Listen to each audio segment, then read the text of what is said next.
देखिए इसके बाद जो आगे जैसे डाल्टन ने जब सिद्धांत दे दिया, अब डाल्टन के सिद्धांत के बाद और वैज्ञानिक भी आए, क्योंकि जब कोई चीज शुरू हो जाती है तो सबको आने लगती है कि हम भी सोचें इसके बारे में, हम भी सोचें इसके बारे में। तो अन्य वैज्ञानिकों ने भी इनके बारे में खोज की और उन्होंने कहा, अन्य वैज्ञानिक जब आए उन्होंने कहा परमाणु अविभाज्य नहीं है, जबकि डाल्टन ने क्या कहा था, परमाणु अविभाज्य है, अविभाज्य नहीं है। अन्य वैज्ञानिकों ने कहा परमाणु अविभाज्य नहीं है, तो वो कहलाया परमाणु का संगठन, परमाणु का संगठन।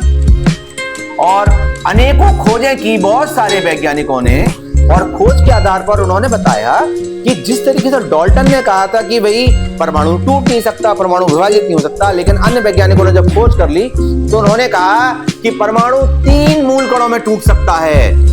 नंबर 1 इलेक्ट्रॉन, नंबर 2 प्रोटॉन और नंबर 3 न्यूट्रॉन। ये 3 प्रकार के मूल कण प्राप्त हुए और इन मूल कणों के आधार पर परमाणु की विभाजित होने की प्रक्रिया प्रारंभ हो गई। अब इलेक्ट्रॉन की खोज की थी जे थॉमसन ने। किसने की थी? जे थॉमसन भी बोलते हैं, जे थॉमसन।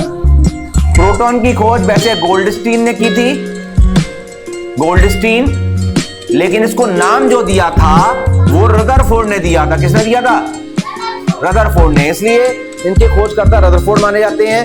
और इसकी की थी जेम्स चैडविक, जेम्स चैडविक ने खोज की थी। इसकी न्यूट्रॉन की, न्यूट्रॉन की खोज की थी जेम्स चैडविक ने। तो उसी के आधार पर इन तीनों कणों का विस्तार हुआ। अगर हम बात करते हैं, इनको याद करने का तरीका तो बड़ा आसान होता है। देखो याद करने का तरीका क्या होता है, एक बार देख लेते हैं गौर से जरा।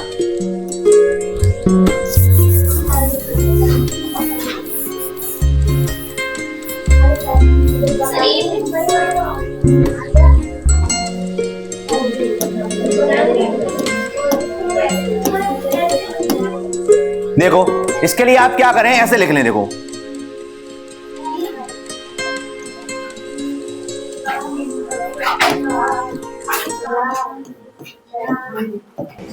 सिंपल सा लिख लो ऐसा करके।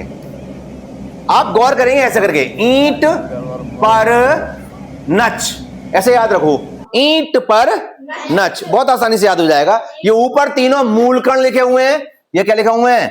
ये मूल कण लिखे हुए हैं, और नीचे इनके खोजकर्ता लिखे हुए हैं। देखते हैं कैसे लिखे हुए हैं भाई, बड़ा अच्छा तरीका है इनको याद करने का।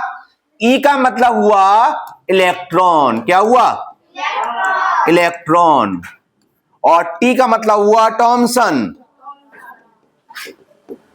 पी का मतलब हुआ, पा का मतलब हुआ प्रोटॉन, और आर का मतलब हुआ रदरफोर्ड, एन का ना का मतलब हुआ न्यूट्रॉन, और चा का मतलब हुआ चैडविक। बहुत आसान हो गया याद करना। यानी ईंट, तो इलेक्ट्रॉन की खोज की जे थॉमसन ने, पर प्रोटॉन की खोज की रदरफोर्ड ने, नच न्यूट्रॉन की खोज की चैडविक ने। बड़ा आसान तरीके से हम लोग याद कर सकते हैं कि ये तीनों मूल कणों की खोज इन 3 वैज्ञानिकों ने की थी। जब इन तीनों मूल कणों की खोज हो गई, किस किस की? इलेक्ट्रॉन की, प्रोटॉन की और न्यूट्रॉन की, तब वैज्ञानिकों को समझ में आया कि भाई परमाणु की संरचना के बारे में बात करते हैं, वो कॉन्सेप्ट थोड़ा अलग है। एक बात और करते हैं हम लोग, देखो जरा,